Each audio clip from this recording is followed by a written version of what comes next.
Welcome to Dead Souls Social Club.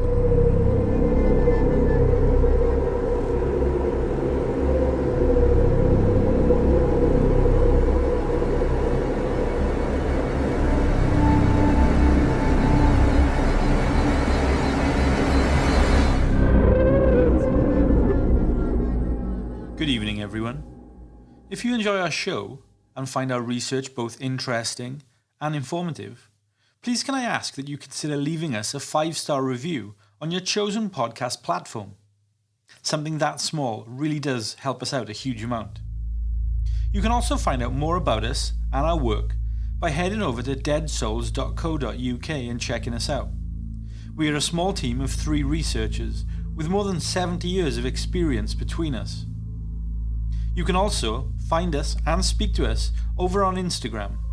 Just search Dead Souls Social Club and we'll come up. So, as always, thank you so much for joining us tonight.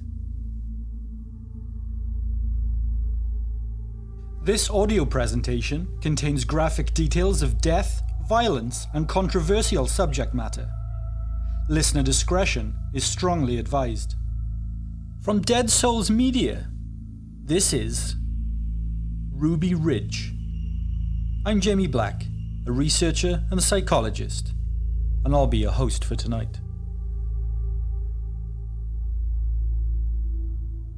Before we get into tonight's episode, I'd like to bring to your attention and highlight the growing censorship which blights our show. YouTube, Apple, Google, and Amazon often either remove our content or, through their algorithm, bury our content far out of sight. They do this by identifying certain keywords and topics from within our show and flag it as quote-unquote harmful media. Even though what we talk about is actual historic events, they still deem this to be harmful media. This is the very definition of censorship. So with that in mind, we ask you to share our episodes, spread the word, rate our show, subscribe, and if you can, please join our Patreon. Every bit of help and support that you give us not only means the world to us, but also ensures that we can keep doing what we do. Head over to www.patreon.com/deadsouls and join us for just $2. Thank you, everyone. We appreciate you all more than we can express. Now, let's get into it.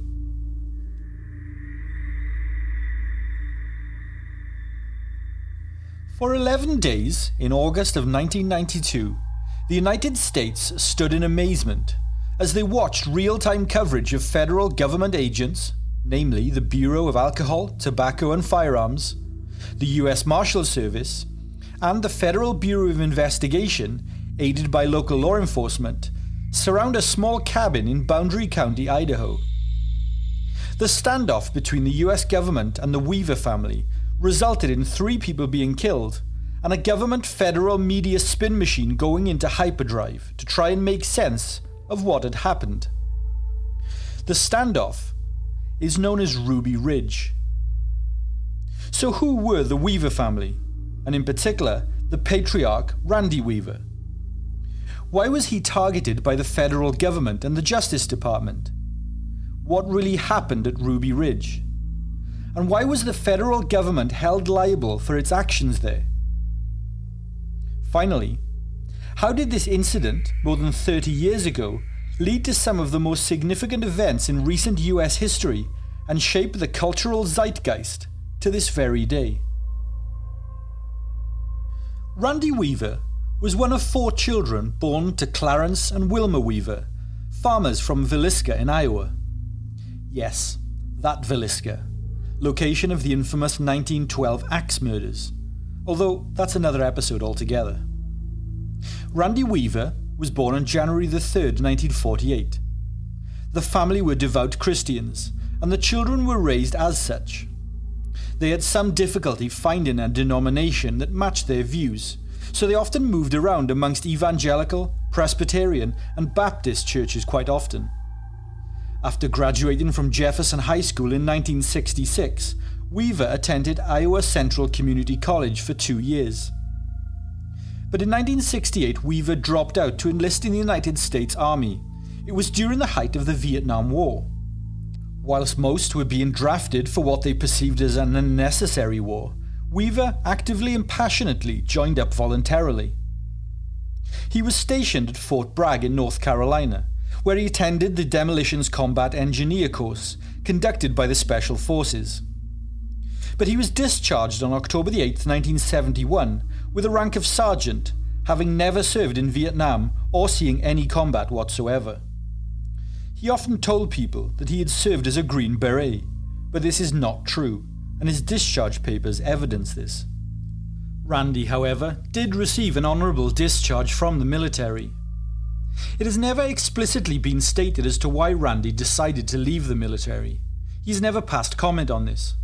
But from what we can see later in life, we can surmise that he developed anti-government sentiments during his time in the army, and it's likely that these beliefs led to him losing faith in the country and government that he was planning to fight for. 1 month after his discharge, he married a girl from back home named Vicky Jorgensen. Randy Weaver and Vicky married in a Christian ceremony at the First Congregationalist Church in Fort Dodge, Iowa, in November 1971. They had initially met the year before while he was home on leave from the army. Fun fact, Weaver hated his given birth name of Randall, so when he first met Vicky, he called himself Pete. Anyway, Weaver then attended the University of Northern Iowa, but dropped out after just 1 semester. His reason for dropping out so soon was that he obtained a well-paying job at the nearby John Deere tractor factory. His wife Vicky worked first as a secretary, and then she became a homemaker. Vicky Weaver was an extremely religious person. She essentially developed a set of beliefs which were based on her adherence to Old Covenant laws. In fact, she was a firm believer in what she considered to be the soon impending apocalypse, and she wanted the family to move away from general society because of this. Now, personally, I don't think there is any issue with somebody being devoutly religious. But it's the flavour of the religion that was pretty extreme here in the Weavers' case. Whilst the Weavers were, by definition, Christian, they weren't so much focused on Jesus Christ of the New Testament, but more so the fire and brimstone of the Old Testament. Their focus was on the details of the coming tribulation and how they would have to fight back against the world's evils. So, with this aim in mind, the family purchased a 20-acre property about 30 miles south of the Canadian border. It was near to Naples in the remote Selkirk Mountains of Boundary County, Idaho. The property cost them just $5,000 in 1983, cheap even by the standards of today. It equates to around $14,500 in 2025. The family constructed their own cabin on the property. Interestingly, and according to Randy Weaver, the property the Weavers purchased wasn't actually on Ruby Ridge. They were actually on a property called Caribou Ridge. Ruby Ridge was actually the next peak over. Anyway, I digress. The Weavers believed, amongst other things, that interracial marriages were an affront, offensive and distasteful in their view, and they held strong Christian identity beliefs. They believed that Jews were impostors and white Protestants were the true descendants of Israel. While the Weavers subscribed to ideas that broadly fell under the category of Christian identity, their beliefs were still different by regular standards. The family referred to God as Yahweh, a practice that they took from the Sacred Name movement, a movement within Adventism concerned with emphasizing the use of the Hebrew name of God. As I previously stated, they believed themselves to be Israelites. The Weavers sought a life of solitude, and they became self-proclaimed separatists from the federal government. They were also firm survivalists. As well as Randy and Vicky, the family also consisted of 4 children: Sarah, who was 16, Samuel 14, Rachel 10, and Elisheba, who was 10 months old. Vicky homeschooled all of the children herself. Randy Weaver actually testified about his racial beliefs before a US Senate Judiciary Committee in 1995. He said the following, quote, "I am not a hateful racist as most people understand it. but I believe in the separation of all races. We just wanted to be separate from the rest of the world, to live in a remote area, and to give our children a good place to grow up. Randy Weaver befriended many members of the Aryan nations, though he would never actually join the group himself. He was often a visitor at their compound in Hayden Lake, Idaho, however. Now, this will become an important element to the story later, so keep it in mind.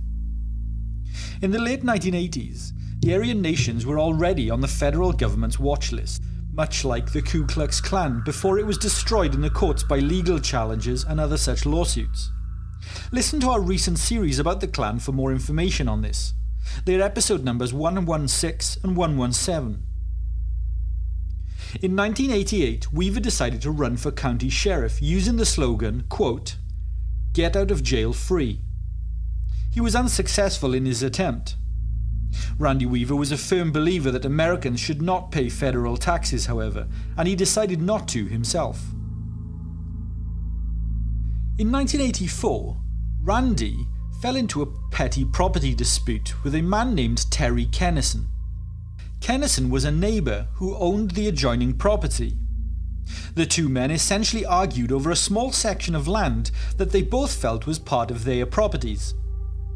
This would eventually go to court, during which Terry Kennison lost the case and subsequently had to pay Weaver $2,100 in legal fees and also relinquish any claim to the section of land.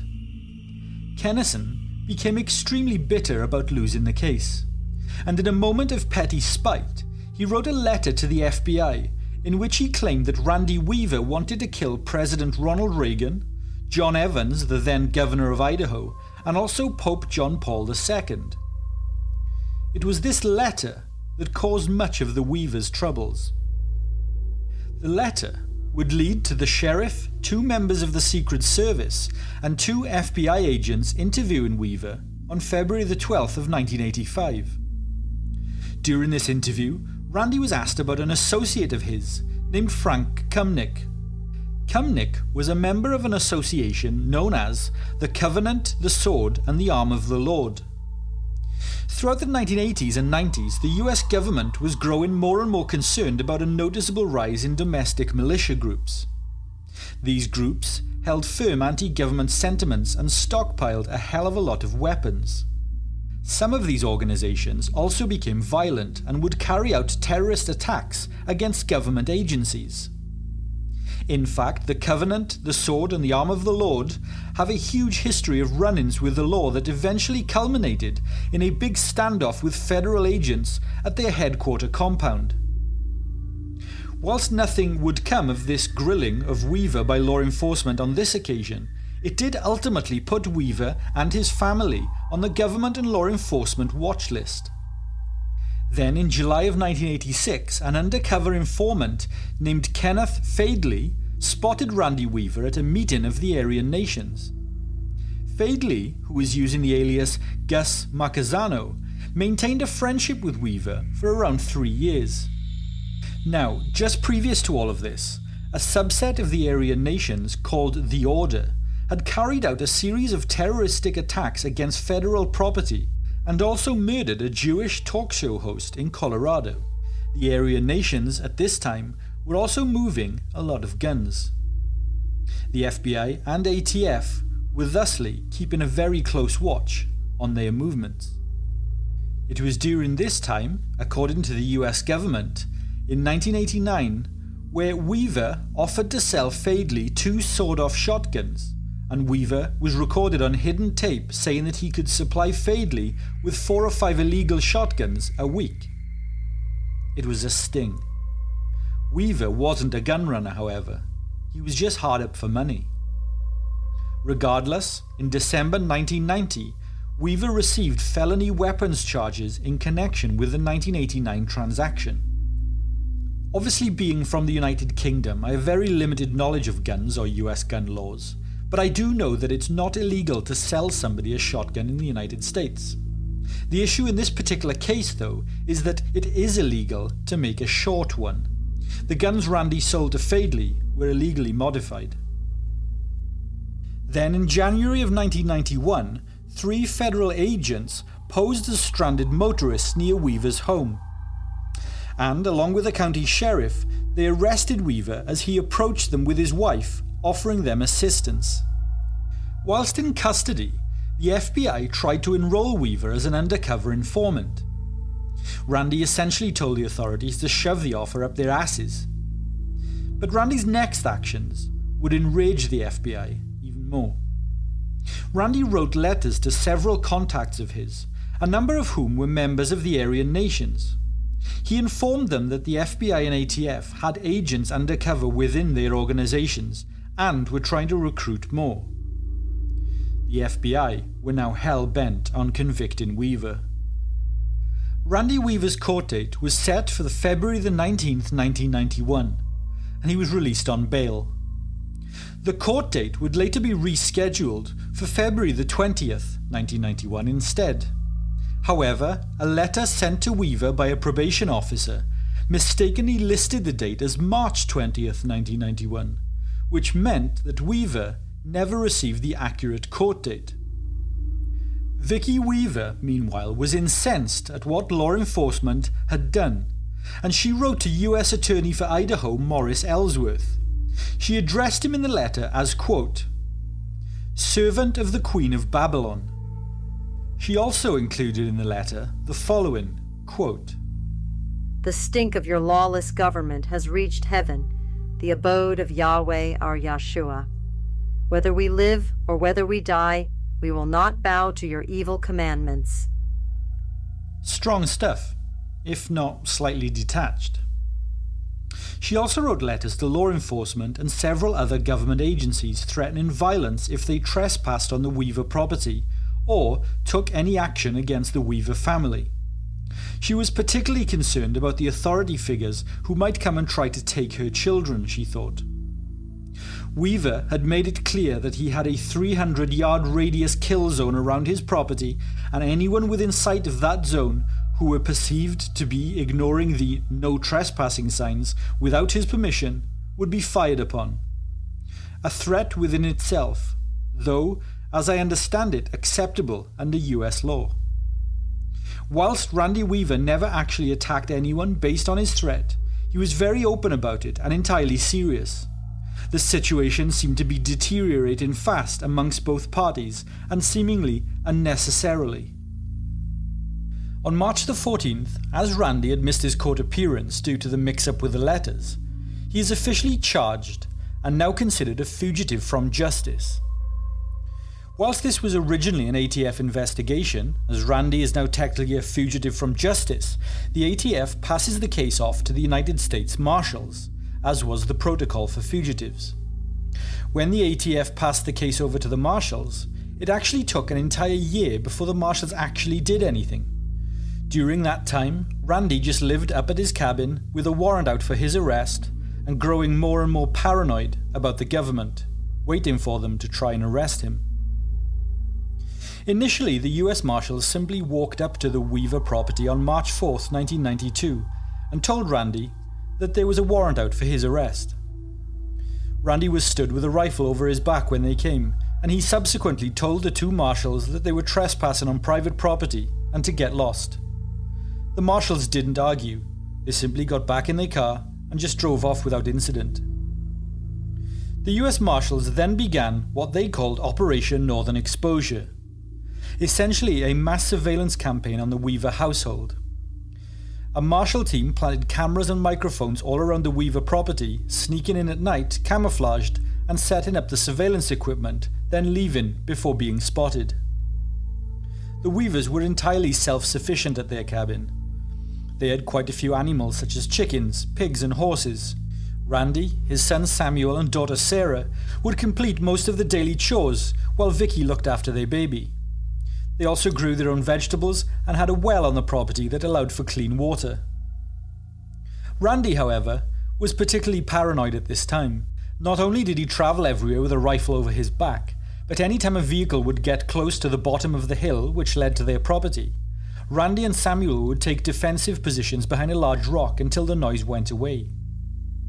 This paranoia was not entirely unjustified, Randy would soon realise, when on May 5th, Samuel discovered one of the hidden cameras that was camouflaged around the family property. The whole atmosphere in the house immediately changed, and less time was spent outside than needed. It was around this time that a friend of Randy's named Kevin Harris began to stay at Ruby Ridge with him for support. Kevin Harris was younger than Randy. He was in his mid-20s. Harris also had no affiliations with the Aryan Nation or any other radical group. He was just a trusted friend of the Weaver family. Everything changed on August the 21st and 22nd of 1992, when the US Marshals began an operation to finally take Randy Weaver into custody. At 4:30 a.m. on Friday, August the 21st, 6 US Marshals made entry onto the Weaver property. They were split into 2 teams. One team takes an overwatch position above the Weaver cabin, and the other team conduct reconnaissance operations on the lower side of the cabin. The second lower team then decided to throw rocks at the cabin to test the reaction of the Weaver's dog, a large Labrador mix named Striker. The team wanted to see if Striker would react to throwing rocks at the house. It's one of the dumbest things I've ever heard, but it happened. It's something both sides in the incident actually agree upon. Striker, reacting to the stones, runs in the direction of the hidden and camouflaged marshals, and either to ensure they aren't discovered, or because they think the dog will attack them, it's a point of contention, the marshals shoot and kill Striker. Prior to making the fatal gunshot, the federal agents never identify themselves as federal agents either. They simply shot. They were dressed in camouflage too, so it wasn't clear who they were. 14-year-old Samuel Weaver saw the man shoot his dog and shouted, "You shot my dog, you son of a bitch," and raised his rifle, firing 3 rounds at US Marshal Art Roderick. Another agent, William Deegan, raised his gun and returned fire, shooting Sam in the arm. As soon as Sam is hit, he turns and begins to run backwards towards the cabin. When Harris sees that Sam is shot, he raises his rifle and shoots at William Deegan, hitting him in the chest and killing the US Marshal instantly. Then, as Samuel Weaver is running away, another agent shoots him in the back, where young Sam Weaver then fell dead. Randy Weaver and his family resist the Marshals' attempts at arrest, and thus an 11-day standoff ensues. Now, a key sticking point in the standoff between the opposing sides was that Randy Weaver was never asked to actually surrender. He stayed inside his cabin with his family and Kevin Harris. Due to the suspicions on behalf of law enforcement that there could be persons held hostage inside the cabin, the Federal Bureau of Investigation hostage rescue team was brought into the situation. The situation grew even more tense as the national and worldwide media were tipped off and became aware of the situation, thus descending on the remote location. This made Janet Reno, the Attorney General under President Bill Clinton's first term, feel under pressure to conclude the situation as quickly as possible. But there was no precedent for this kind of siege. Never had members of the public held off such a large federal task force before, and Reno felt embarrassed by the situation dragging on for so long, unable to find a quick resolution. On August the 22nd, 1992, an FBI sniper team arrived at the Ruby Ridge siege and were issued with specific and special rules of engagement. They were ordered to shoot any armed adult male who exited the cabin. FBI sniper Lon Horiuchi was concealed at a location around 200 yards from the cabin. Horiuchi fired when he believed Weaver and Harris were preparing to shoot at an FBI helicopter conducting observation of the site from above. The first shot hit Randy Weaver in the arm. Horiuchi fired a second shot meant for Harris as the men ran back into the cabin. The bullet, however, struck 43-year-old Vicky Weaver in the face while she held her infant daughter behind the front door of the cabin.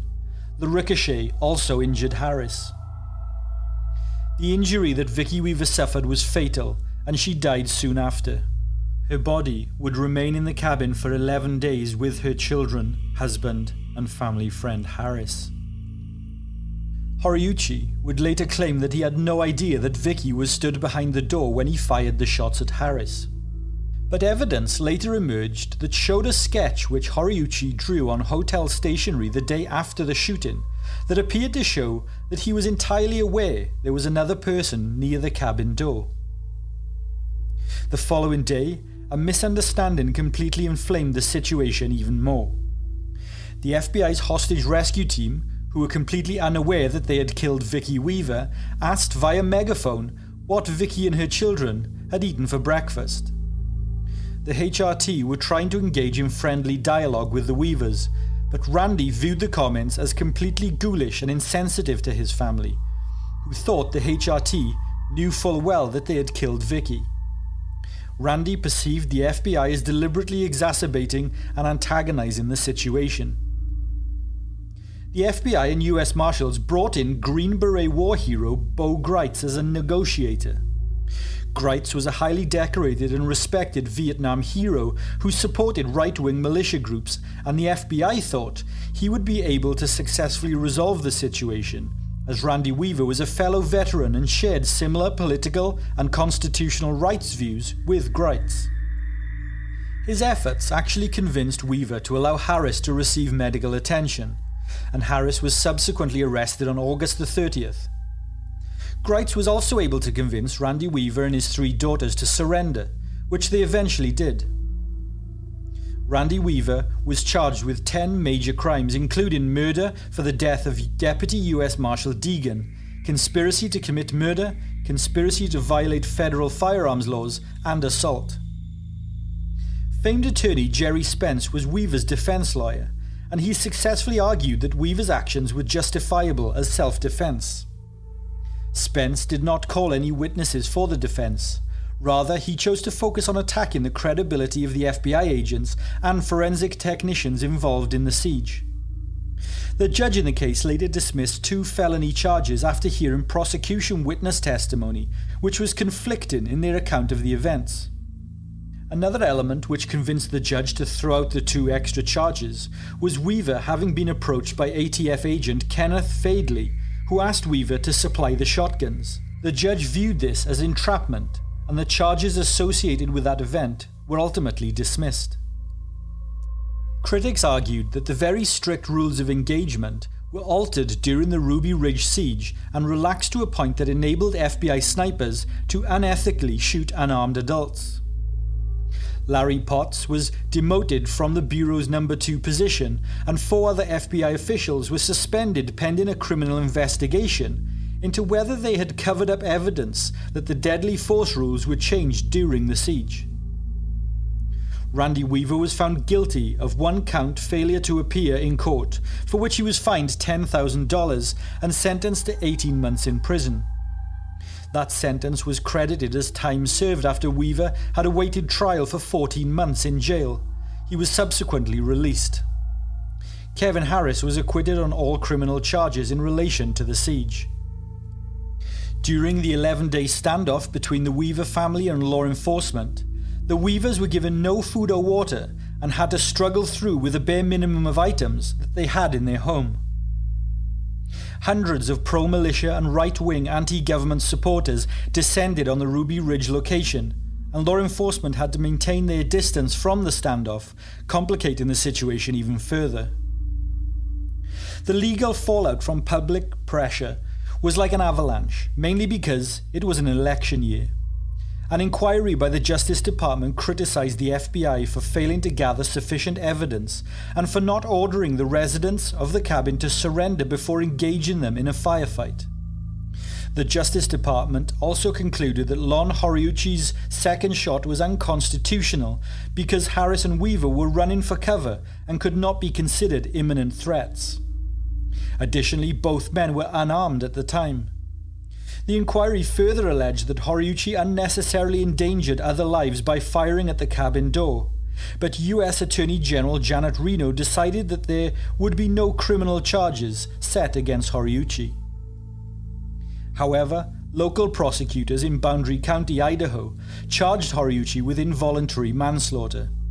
The case was moved to a federal district court, which dismissed the charges against Horiuchi on the grounds that he was immune from prosecution because he was acting in his official capacity as an FBI sniper. An appeals court affirmed the district court's ruling, but a second quote-unquote fuller complement of judges panel reversed that decision and required that Horiuchi stand trial.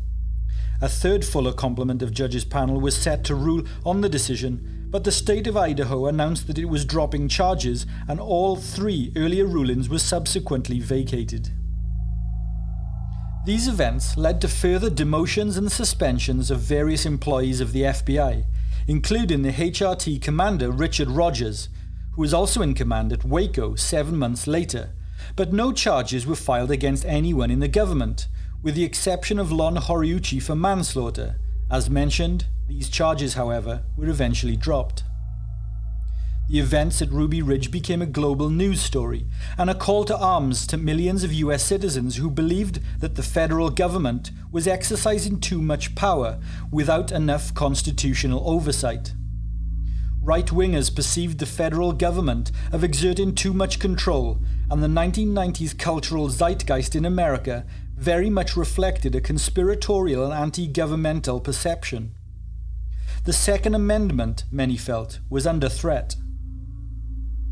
Randy Weaver was interviewed by the New York Times reporter Ken Fusson in 1995, where he expressed his regret about not appearing in court for his 1991 gun charge, saying, quote, "I'm not totally without fault in all of this." In August 1995, the US government, in order to avoid a highly publicized trial on the civil lawsuit filed by the Weavers, settled out of court and awarded the 3 surviving daughters $1 million each, and Randy Weaver $100,000 over the deaths of Samuel and Vicky Weaver. The Weaver family eventually received a total of $3.1 million in compensation for the killing of Randy's wife and son by federal agents. In 1998, Weaver published a book titled The Federal Siege at Ruby Ridge in Our Own Words. With that book, Weaver toured gun shows and sold autographed copies. It proved particularly popular amongst right-wing citizens, survivalists, and militia folk. In 1999, Randy Weaver married legal secretary Linda Rose in Jefferson, Iowa. The events at Ruby Ridge had allegedly altered Weaver's outlook on many things, his family and friends would later state. On June 18, 2007, Weaver participated in a press conference with tax protesters Edward and Elaine Brown on the front porch of their home in Plainfield, New Hampshire. He told the assembled group, quote, "I ain't afraid of dying no more. I'm curious about the afterlife, and I'm an atheist." The story became a major part of the anti-government political landscape and popular entertainment at the time. A CBS miniseries about the Ruby Ridge incident, titled Ruby Ridge, An American Tragedy, was broadcast on May 19th and 21st, 1996. It was based on the book titled Every Knee Shall Bow, written by journalist Jess Walter. The miniseries starred Laura Dern as Vicky, Kirsten Dunst as Sarah, and Randy Quaid as Randy Weaver. Bill Gunton played Bo Greitz. Later that year, the television series was also adapted into a feature-length television movie titled The Siege at Ruby Ridge. A subsequent documentary titled Ruby Ridge was released by the reality production group for the Learning Channel in 2000. The documentary included interviews with Randy and Rachel Weaver, FBI Site Commander Eugene Glenn, hostage rescue team negotiator Fred Lansley, civilian negotiators Bo Greitz and Jackie Brown. Randy Weaver died on May 11, 2022 at the age of 74 after a month-long illness. Many commentators and cultural observers perceive the events at Ruby Ridge to be directly linked to other significant moments in 1990s history and culture within the United States. The decade was marred by moments which emerged as a result of the Ruby Ridge siege, and it's hard to deny that they occurred due to what preceded them. The siege at Waco 7 months after Ruby Ridge was dealt with by the same HRT team and commander as Ruby Ridge, and many felt that Waco was handled disastrously due to the recent events at Ruby Ridge leaving a bad taste in the team's mouths. On April 19, 1995, domestic terrorists Timothy McVeigh and Terry Nichols carried out the Oklahoma City bombing against a U.S. federal building, killing 168 people and injuring over 700 more. A 24-year-old Army veteran, McVeigh, had turned up at the Waco siege 2 years prior to hand out anti-government literature and support the Branch Davidians being held under federal siege. McVeigh commented to press at Waco that once again the ATF and federal government were overreaching their mandate and proven to be overly heavy-handed with their own citizens, trying to exert too much control. His perception was that the authorities wanted to limit gun ownership and restrict US citizens' constitutional rights, and thus inserting further control over the masses. In a rare clip, this is all that remains of a press interview that McVeigh gave to reporters at the scene of the Waco siege. Just arrived today. I guess somebody told me a lot of people would be scared to put something on like this. Whilst at the location, McVeigh sold bumper stickers and right-wing militia badges to onlookers. A rise in mid-90s cultural disaffection, right-wing nativist politics, and anti-authoritarian sentiment also provided some of the groundwater for the Columbine High School massacre on April 20th, 1999, 4 years after Oklahoma City. The gunmen involved in that shooting, high school seniors Eric Harris and Dylan Klebold, had initially planned to carry out the shooting the day before on the anniversary, but changed their plans at the last minute. Some note that it was changed to a day that reflected Adolf Hitler's birthday, but the truth is that no one really knows for certain what the reason for the date was in the shooters' minds, if there was any at all. The rise in popularity of the Turner Diaries in the early to mid-1990s amongst right-wing theorists and white nationalists further influenced a growing feeling of anti-government sentiment in the US.